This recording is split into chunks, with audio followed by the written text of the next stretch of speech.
Hi guys, it's Haley, and today we're watching part 2 of the history and lore for Game of Thrones. Let's just get right into it. The Targaryen dynasty united the Seven Kingdoms and lasted nearly 3 centuries. It was a dynasty forged in fire, sealed in blood, and destroyed by rebellion. The Targaryens are blood of the dragon, descended from the nobility of ancient Valyria, a once mighty empire in the east. When the cataclysmic doom laid waste to Valyria and its people, the Targaryens survived, having settled on the island fortress of Dragonstone years before. They remained there for a century, until the rise of Aegon the Conqueror. Instead of attempting to reclaim the eastern lands of his ancestors, Aegon sailed west for the Seven Kingdoms, his sisters Visenya and Rhaenys at his side. To keep the bloodlines pure, Aegon continued the custom of his Valyrian ancestors and took both of his sisters to wife. Together, they came ashore on the eastern coast of Westeros, their blazon a dragon with 3 heads, representing Aegon and his sister wives. Their words, fire and blood. While their host was small in comparison to the armies of Westeros that awaited them, Aegon and his sisters had a secret weapon, the last of the dragons. He conquered every kingdom save Dorne, which eventually bowed to Targaryen rule a century later. He had the swords of his enemies melted down by the fiery breath of his dragon, Balerion the Black Dread, and forged into the Iron Throne.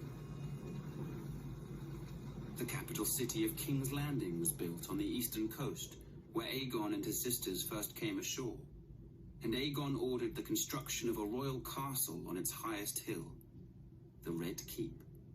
For 300 years, the Targaryen dynasty stayed strong in the face of rebellion, civil war, and plague. But the line of Dragon Kings was broken when my father, Aerys Targaryen, the second of his name, was overthrown in rebellion. My father was betrayed and slaughtered by Ser Jaime Lannister, a member of his own Kingsguard. His son and heir, my brother Rhaegar, perished on the field of battle at the hands of Robert Baratheon, who claimed the Iron Throne for himself. And so today, the only surviving members of the storied Targaryen dynasty are myself, Prince Viserys, rightful King of the Andals and ruler of the Seven Kingdoms, and my sister, Daenerys. We were spirited away to the free cities of the East by loyalists. Here we have lived in exile ever since, dreaming of a day when we will cross the narrow sea and take back my father's throne.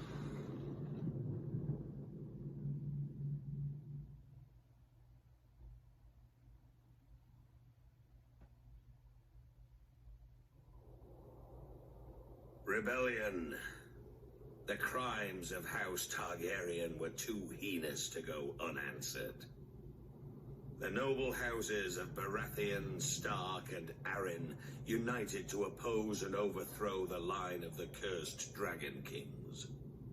While Ned Stark and Arryn secured an alliance with the Tullys of Riverrun, I called the banners of Storm's End and rode out in force against the Mad King and his minions. Gods, those were some battles.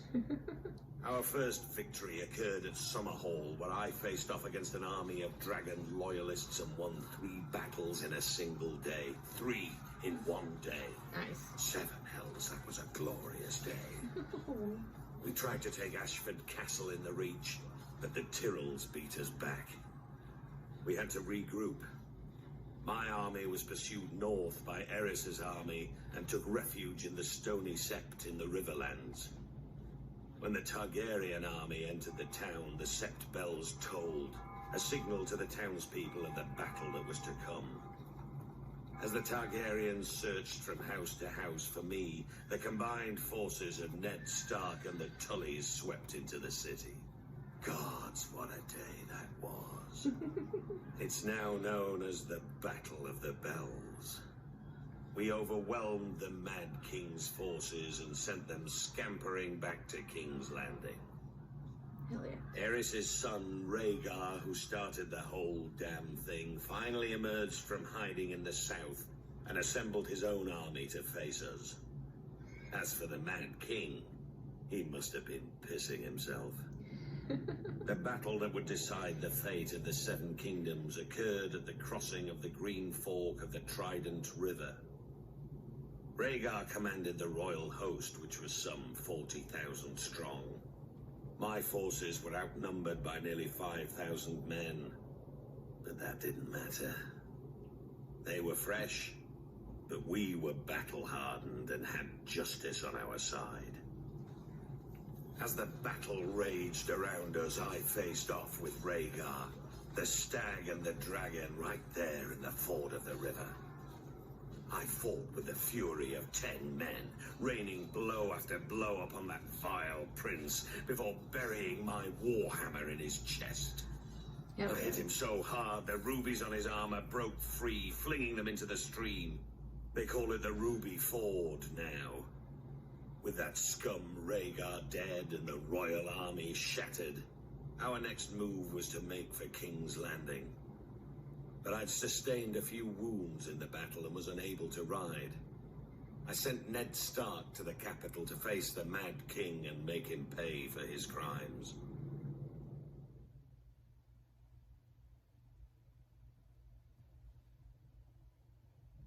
The Targaryens, blood of the dragon, and the last of old Valyria, were loved by their subjects, and admired far and wide as the greatest dynasty in the history of the Western world. Sure. But the peace and prosperity of nearly 3 centuries of Targaryen rule was shattered by the usurper, Robert Baratheon, and his band of traitors. House Baratheon owed its very existence to the Targaryens. Was it not Aegon the Dragon himself who elevated the bastard Orys Baratheon in the War of Conquest? And what of the Starks, the Lannisters, the Aarons of the Vale? All had been spared and allowed to keep their lands when Aegon could easily have wiped them out. Centuries later, the usurper and his lackeys repaid Aegon's benevolence with treachery. There are some who dare to claim Robert and his allies had reason to rebel. They say the Crown Prince stole the usurper's lady love. They say my father, King Aerys, murdered Rickard Stark and his son without just cause. Whether these charges are true or not, it doesn't matter. The dragon answers to no one. Aerys' good name has been besmirched in the years since the rebellion. He's been called a dangerous madman, a monster, a tyrant that brought his tragic end upon himself. Lies! My father was a victim of weaklings in his council. Lackwits who failed him in his hour of need and let the rebellion spin out of control. But it was not enough. The royal army was crushed at the Battle of the Trident. It was there the valiant Rhaegar met Robert in single combat, but the gods betrayed him, and he perished by the usurper's hand. As the field of fire had marked the end of the Andal centuries before, the Battle of the Trident seemed to herald the end of the Dragon Kings. When word reached the capital of my brother Rhaegar's death, my father Aerys moved to protect me, as I was the surviving heir to the throne. He sent me to the island fortress of Dragonstone, along with my mother, Queen Rhaela, who was great with child. But as my father, my king, Aerys Targaryen, prepared to defend his throne to the bitter end, little did he know of the horrors and betrayals that awaited him and our family. He has so much attitude. I love it. Ours is the fury. These are the words of the Black Stag of Baratheon. A battle cry echoed throughout the land in rebellion when I, Robert Baratheon, the first of his name, seized the Iron Throne from the Mad King Aerys Targaryen, ending a dynasty nearly 300 years old. House Baratheon was born in the Wars of Conquest, when Aegon the Dragon invaded Westeros. Aegon sent his commander, Orys Baratheon, to take Storm's End. Argilac the Arrogant, the last of the Storm Kings, foolishly left the safety of his stronghold and met the Baratheon warlord in open battle. Argilac was soundly defeated, and Orys took his lands, his holdings, and his daughter. Orys was said to be a half-brother to Aegon Targaryen.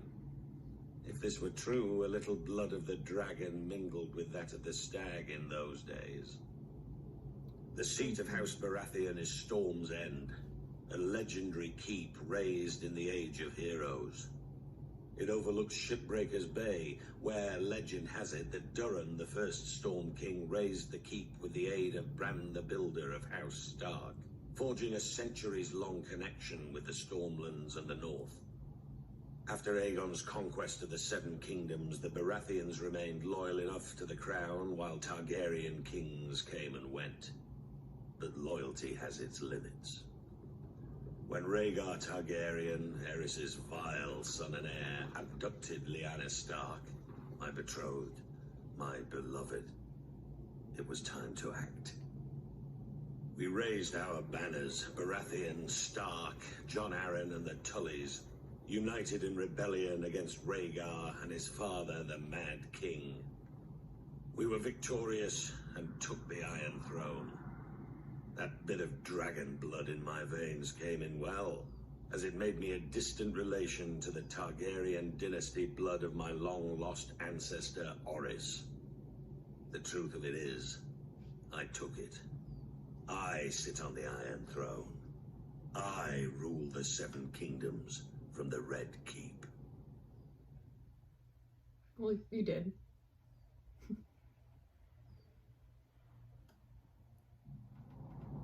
Robert Baratheon's victory at the Trident was a turning point in the war for the Iron Throne. While it was clear the gods were smiling on the rebel forces, Aerys Targaryen still held the Red Keep at King's Landing. As Robert was wounded and unable to ride, it was up to Eddard Stark to make for the capital and force the Mad King to give up the throne. Lord Stark reached the city gates to find that Tywin Lannister, Lord of Casterly Rock, had already sacked the city in Robert's name. House Lannister had remained neutral up to this point, ignoring requests for help from both the Crown and the rebels. Now that Robert's eventual victory was assured, it seemed Lord Tywin had finally chosen a side. Lord Eddard was horrified by what he saw when he entered the city. Homes looted and burned, women raped, scores of innocent citizens killed. Disgusted, he led his force up Visenya's hill to the Red Keep. Upon entering the throne room, he found King Aerys lying in a pool of blood, dead by the hand of his own sworn king's guard, Jaime Lannister, who sat brazenly upon the throne. Demanding to know the whereabouts of Queen Rhaela, Lord Eddard was informed the Queen and her son Viserys had been spirited away to Dragonstone before the Lannisters arrived. But other members of the royal family were not as fortunate. Elia Martell of Dorne, who was the wife of Prince Rhaegar, had been raped and murdered by Ser Cregor Clegane on Lord Tywin's orders. Ser Cregor and his man had also butchered Rhaegar's young children.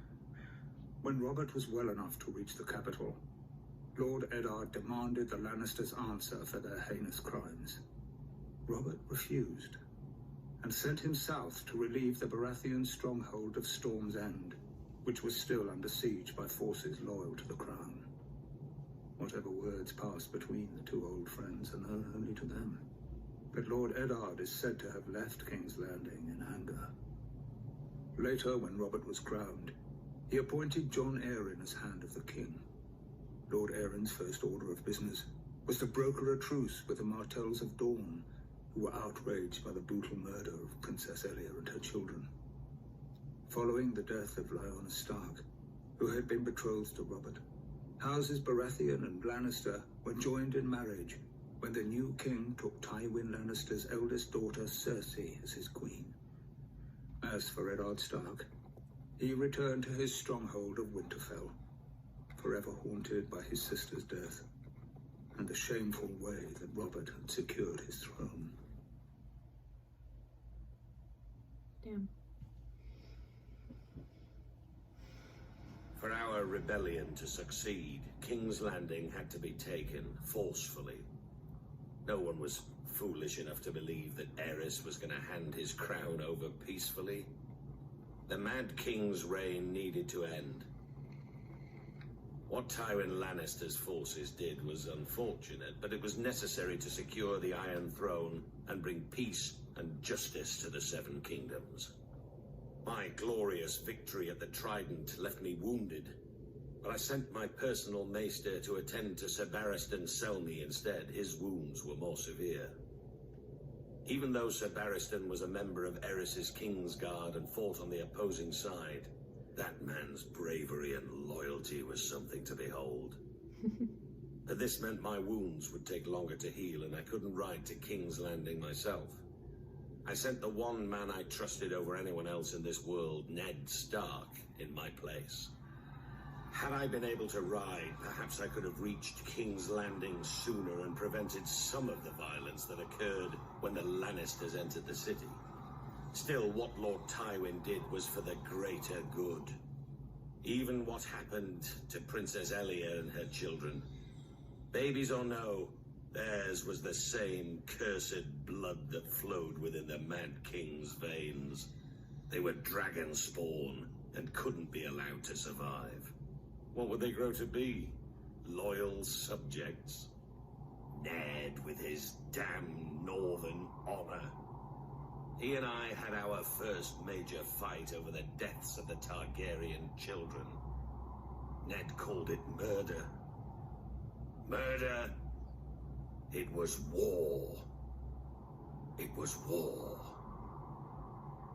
Lord Stark demanded that the Lannisters be held responsible for their crimes. Was it a crime to put an end to a family of lunatics born of incest? I wouldn't and still won't blame Tywin. Instead, I sent Ned Stark south to finish off the remaining Targaryen loyalists. It was only Lyanna Stark's death that reconciled us. Ned had lost his sister. I had lost my betrothed and beloved. We shared that sad bond together, Ned and I. Through it, our friendship was made strong again. As for the Mad King's surviving heirs, those that were able to scurry away in the face of my fury now live somewhere across the narrow sea. They had best stay there. If they ever set foot in Westeros again, they will face the King's justice.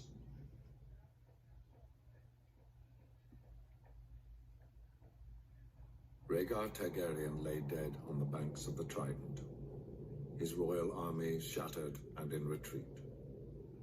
The days of the Dragon Kings were clearly numbered. Until that moment, it would have been foolish to commit Casterly Rock to either the Crown or the Rebellion. What would our family have to gain in supporting a raving madman? Or in entering a crusade to put Robert Baratheon on the Iron Throne? But chaos benefits no one. It was time for House Lannister to do what it could to ensure a return of peace and prosperity to the land. I, Tywin Lannister, brought 10,000 Lannister troops to the gates of King's Landing in order to bring the bloodshed to a quick and decisive conclusion. King Aerys had been sending ravens for months, begging for my support to end the uprising. In a way, his pleas had been answered. As I had suspected, Aerys opened the city gates and welcomed my men. Our plan was clear. Crush Aerys' remaining bannermen and remove the remnants of the royal family as quickly and efficiently as possible. Any alternative meant years of further war and a fragmented Seven Kingdoms. Our means were bloody, but the results speak for themselves. As for Aerys, it is true he met his fate at the hands of my son. Aerys had kept Jaime close during the rebellion, thinking himself clever in keeping my son as a hostage, should I decide to pledge support to the rebel cause. This proved to be his greatest mistake. But when the time came, Jaime did his duty as a Lannister and drove his sword into the Mad King's back. With that, Robert Baratheon's crown was secured. The new king recognized our role in his ascension to the throne, just as he recognized how useful the might and riches of Casterly Rock would be if he wanted to keep it. To that end, I offered my daughter Cersei as his queen. Had Aerys not spurned this same offer years earlier, perhaps things would have worked out differently. With Robert and Cersei crowned as king and queen of the Seven Kingdoms, it was a new day. The dragon was vanquished, and the Seven Kingdoms would thereafter belong to the stag and the lion.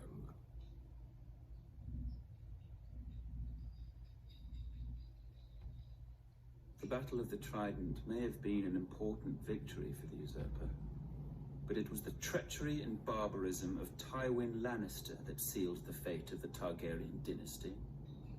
My father, King Aerys, had ever been a friend to the Lions of the Rock. Aerys graciously brought Tywin to court, making him the youngest hand of the king in history. He gave him power. He gave him respect. He made it possible for Tywin to restore House Lannister to glory. Aerys and Tywin governed side by side for 20 prosperous years. Still, when the usurper called his banners in rebellion, Tywin Lannister ignored his king's pleas for help and stayed holed up in his stronghold of Casterly Rock. In time, my brother, Prince Rhaegar, was dead. The realm was in turmoil, and the usurper's forces were said to be riding for King's Landing. What a glorious sight it must have been when a force of 10,000 Lannister men showed up at the gate of the capital with Lord Tywin at their head, pledging support to his beleaguered king. Aerys opened the gates for his old friend. Instead, Lannister and his men proceeded to plunder and destroy the city that he had called home for decades. As the capital was ravaged and its people terrorized, Jaime Lannister, son of Lord Tywin, proved every bit as treacherous.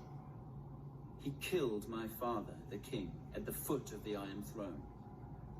The Lannisters entered the Red Keep, and Tywin ordered the deaths of the rest of the royal family. It is said Princess Rhaenys was found cowering under her father's bed and put to the sword. She was only a child.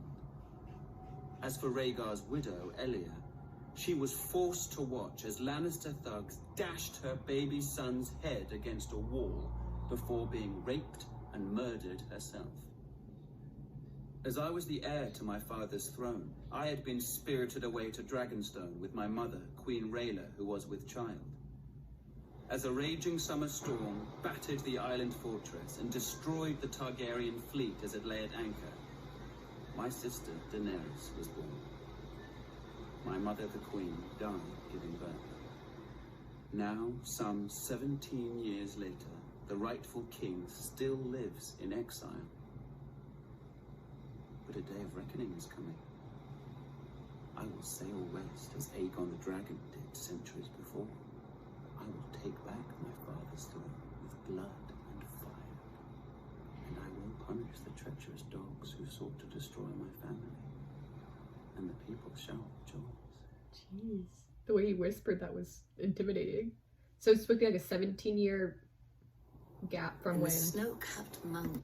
So like from the when Robert took the throne to when like season 1 started, it's supposed to be about a 17-year gap-ish.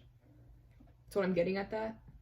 Mountains of the moon, standing high above the rich lands of the Vale, stands the Eyrie. A storied and impregnable fortress, said to have been built by the legendary Mountain Kings in the Age of Heroes. It is the stronghold of House Arryn, one of the oldest noble families in Westeros. Their sigil, a soaring falcon over a crescent moon. Their words, as high as honor. The Arryns are direct descendants of the Andal invaders, who sailed across the narrow sea and came ashore at the Fingers.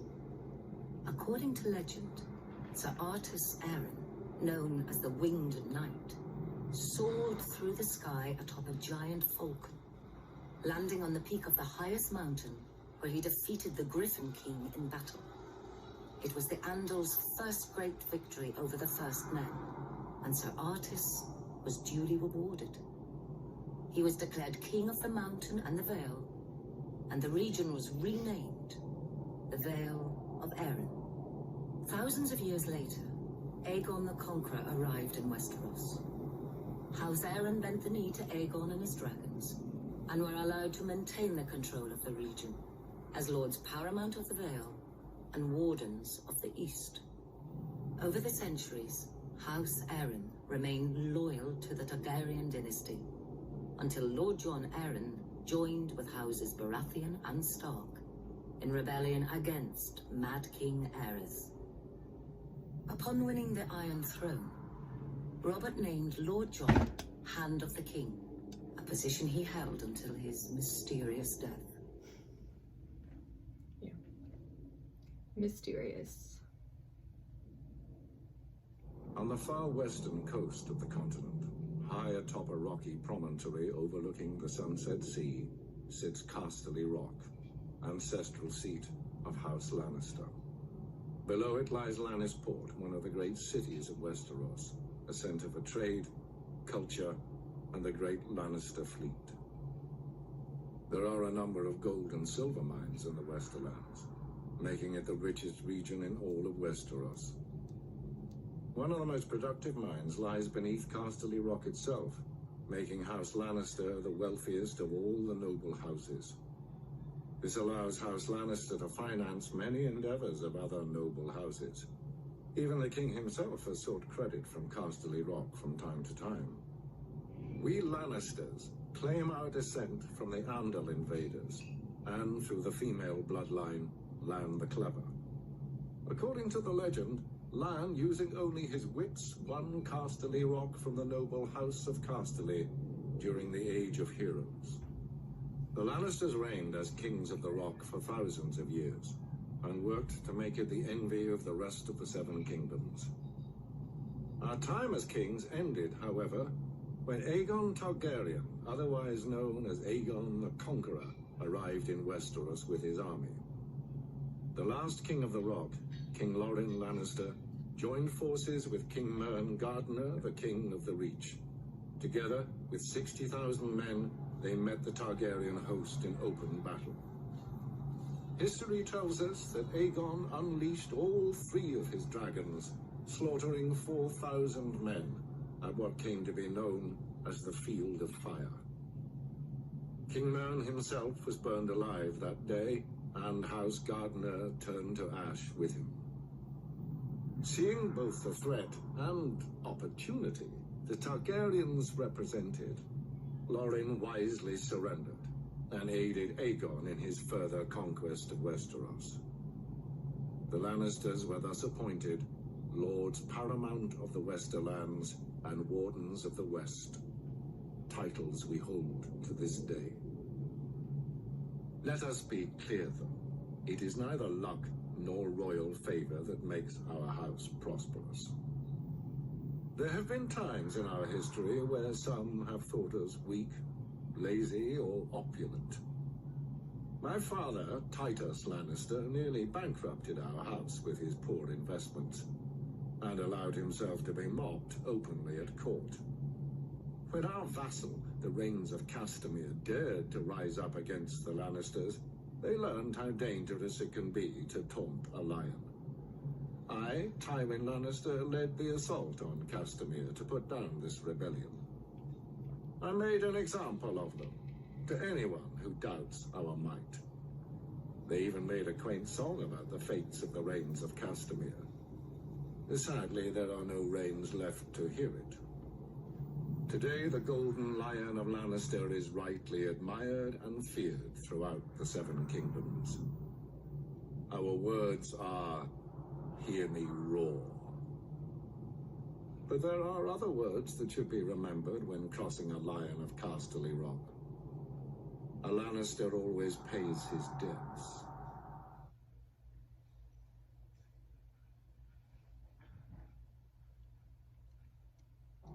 The Starks of Winterfell trace their descent to the first men in the Age of Heroes. The family's founder was Brandon the Builder, who, in the aftermath of the Long Night, helped establish the Night's Watch. Legend has it he enlisted the aid of giants and the powerful magic of the Children of the Forest to raise the mighty wall, which has protected the realm for generations. He went on to build the ancestral seat of Winterfell and reigned as the first king in the north. The Starks reigned as kings for thousands of years, even withstanding the invasion of the Andals. As the southern kingdoms fell and the Children of the Forest were driven away, the north stood strong, maintaining its religious customs and its way of life. Eventually, the reign of the Kings of Winter came to an end with the coming of Aegon the Conqueror. After Aegon and his dragons destroyed the combined armies of the Reach and the Rock at the Field of Fire, King Torrhen Stark bent the knee and swore fealty to the Targaryen dynasty in order to spare the destruction of Winterfell and his people. He was forever after known as the King Who Knelt. As a reward for his submission, Aegon named Torrhen Lord of Winterfell and Warden of the North. The Starks take great pride in their history and traditions. It is one of the few noble houses that still keeps the old gods. The sacred weirwood tree looms large in Winterfell's Godswood. Its ancestral sword, Ice, was forged in ancient Valyria and has been passed down through the generations. House Stark remains steadfast in its support of the Night's Watch, even as the once illustrious order has fallen on hard times. Much like their sigil, the Grey Direwolf, House Stark is the stuff of legend in the north and throughout the Seven Kingdoms. And their family words, "Winter is coming," Serve as a reminder of their beginnings in the wake of the Long Night and a grim portent of things to come. Ooh, I really liked they said that together. That was cool. That was cool. All right, so that was Game of Thrones, the history and lore of season 1. That was really cool. That was really interesting. I really liked that. So I'm gonna be a little bit honest right now. I don't think I'm the best person to do reactions to these because I already don't talk that much. And I also don't really like to pause that much because it kind of takes you out of it, and I kind of just like to be invested in watching whatever it is I'm watching. I've had a lot of people comment telling me that I can do that. I mean, I know I can do that, I just don't really like to do it. That's just kind of a personal thing, I don't really know. So I have even more of a hard time thinking of something to say when I'm just getting thrown all this information at me, because I am trying to process it. I really like to understand pretty much everything that's going on. I really don't like when I'm confused and when I don't know things. And I'm also not great at like multitasking. So hearing information, trying to process information, and trying to think of something to say is a lot for my brain to handle. And even in like my normal reactions, I'm still kind of the same way. I like everything I kind of say and do to feel natural, because I'm not really trying to think of stuff to say. Instead, I'm just saying what I'm thinking. But watching this, I'm not really thinking all that much.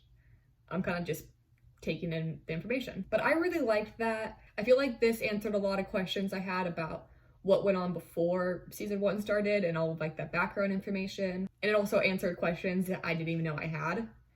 So I really appreciate that. Yeah, I really don't have anything to say about the information they told us because they just explained it. And I feel like if I'm gonna say anything, I'm literally just gonna be repeating what they just told us. And I don't need to do that. I mean, if you're watching this video, you definitely know more than I do. Because like these outros are meant for me to say my opinion.